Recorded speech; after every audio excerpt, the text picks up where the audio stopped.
Okay. Up at the top of your notes here, polygon angle sum theorem, which I think is something that we have covered in middle school. You can just circle it. You take the number of sides, you subtract 2, and then you multiply it by 180, and that'll be what all the angles end up measuring up to, adding up to. Just like a triangle has 3 sides, it adds up to, all the angles add up to 180, same thing here. So to find the sum of the interior angles of a 17gon, which is a thing that has 17 sides, I can just do 17 minus 2, and then multiply it by 180. And when I do that, I get 2,700 degrees. So again, that's pretty easy. The trick will be working backwards. So how many sides does a figure have if its interior angles add up to 1,980? So again, I want to use that formula, so I'm going to go n minus 2 times 180 is equal to, let's see, 1,980. So there's a couple different ways. You can honestly just guess and check, plug numbers in for n, and figure out when it equals 1980. If you want to do it by actually solving, you can divide both sides by 180. And you end up with n minus 2 is equal to 11. And then to get the n by itself, I'll add the 2 to the other side to get that there are going to be 13 sides to the shape. Again, if it's easier just to guess and check, you can also do it that way. Remember, a regular polygon is going to be one where all the angles are equal and all the sides are equal. So whenever we have one of these, so it's find one angle of a regular octagon. So again, an octagon has 8 sides, and so if I'm going to just find one angle, what I have to do is I have to find all the angles first. So right underneath it, right for your first step, I want to find the sum of the angles. And then once I do that, I'm going to divide it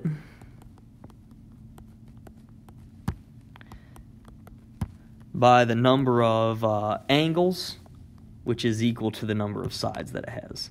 So an octagon, since it has 8 sides, it also is going to have 8 angles. So I'm going to find the sum of all the angles first. So again, I'm going to go 8 minus 2 times 180. When I do that, I get 1,080. So that's all of the angles, and then since there's going to be 8 equal sides in a regular octagon, I can take that 1,080 and I can divide it by 8. When I do that, I get 135 degrees. So again, I know how many sides there are, so I'm going to find out what all the angles add up to. And then once I do that, then I can divide it by the number of angles they are, since they're all going to be the same in a regular polygon. With these, again, I'm going to figure out the number of sides so I can know what all the angles will equal. These are switched in your notes, though, aren't they? Yeah. So the one over here on the right is actually on your left, my fault. So when I'm doing this, go ahead and put an X for angle G. And so again, this thing has 4 sides. So again, the first thing I want to do is I want to find out, so I got to do 4 minus 2 times 180, which is going to equal 360. And so I know that all those angles have to add up to 360. So I'm going to go 120 plus 85 plus 53 plus X is equal to 360. Once I'm there, I can add up all those angles, 120, the 85, and the 53. I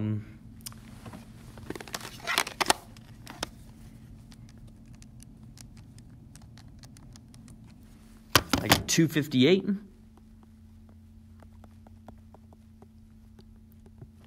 And then I can do 360 minus 258 and get 102.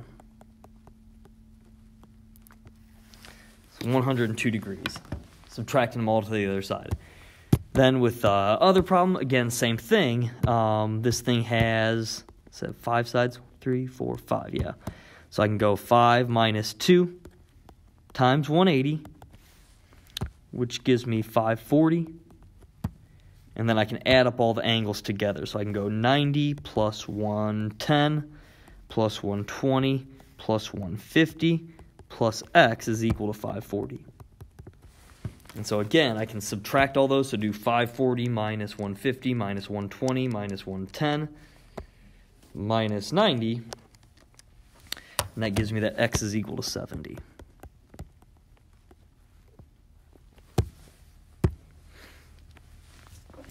Go ahead and flip over to the back. So on the back, what makes this one, on the back, go ahead and circle where it says, or underline exterior. So the n minus 2 times 180 works for all the interior angles, all the angles that happen on the inside. This is going to be all the angles on the outside. And so it doesn't matter how many sides it has, it is always going to be 360.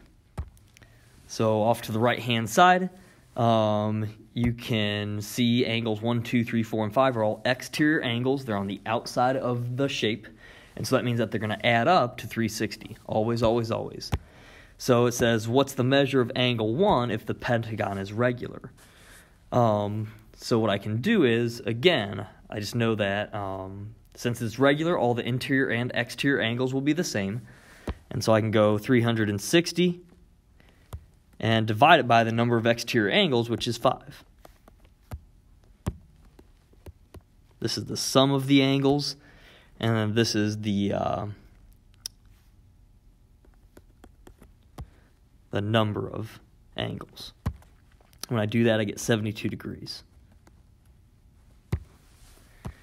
With the problem right below it, again, same thing. What's the measure of one exterior angle of a regular 16-gon? Remember that this is 16-gon means 16 sides. And so again, I take the the sum of the angles, and then divide it by the number of sides, or the number of angles. So I go 360 divided by 16. And when I do that, I get 22.5.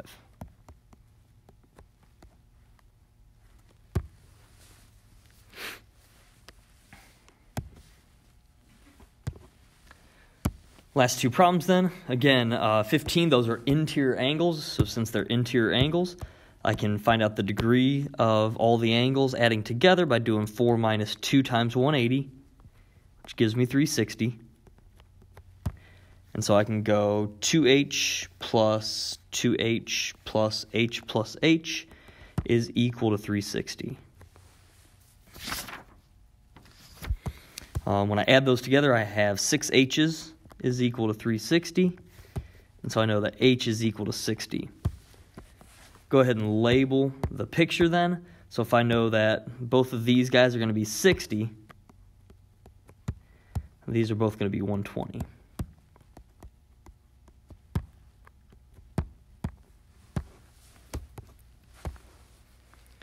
With the next one, again, you've got a triangle. There's no way to figure out what x, w, and y, the interior angles, are first. So the first thing that you have to do is figure out what all the exterior angles are going to equal. Again, these are all exterior angles, and so they're all going to add up to equal 360. So I can do z plus z minus 13 plus z plus 10, and know that that has to equal 360. When I combine like terms together, I get 3z minus 3 is equal to 360. Add the 3 to the other side to get 3z is equal to 363. And then divide both sides by 3 and get z is equal to 121. So I know that this angle up here is going to be 121. I know that this angle right here is going to be 108. Since I'll take the 121 and subtract the 13, that gives me 118. And then this one, the other z angle is going to be 131. Since you know those, then each of these angles are a linear pair with the angle that's on the interior, the inside. And so I know that since z is 121, I know that x is going to be 180 minus 121. So I know that x is going to equal 59. W is going to be 180 minus 108 because W is supplementary with 108. So we got W is equal to 72. And then Y is going to be supplementary with the 131. And so that's going to be equal to 49 degrees. Again, I found those out by knowing that each one of those angles is supplementary to the exterior angle that it's next to. Exterior and interior angles are always going to be supplementary to each other. They'll always add up to 180 degrees. Okay? And then the last one, measure of an exterior angle of a 36 is 36 degrees of a regular polygon. Again, regular meaning that all the exterior angles and all the interior angles will be equal to each other. So we're going to find the number of sides and then find the measure of one interior angle. So what I'm going to do is, again, I know that the sum of the angles is going to be 360. And I know that the number of sides is what we want to figure out. And I know that it's going to be equal to 36. This is just like we did if you look at the problem that's on the top. It's the same exact thing. When I'm finding the what one exterior angle of a regular polygon is, I take the sum of the angles and divide it by the number of sides, and that gives me one of the angles. So 360 divided by n is going to be equal to 36. Again, since they're exterior angles, that's why it was 360 for the sum of all the angles. And so then, again, I can just know that it's 10. If I wanted to solve it algebraically, I can multiply both sides by n. Get 360 is equal to 36n, and then divide both sides by 36. And I get n is equal to 10, so 10 sides.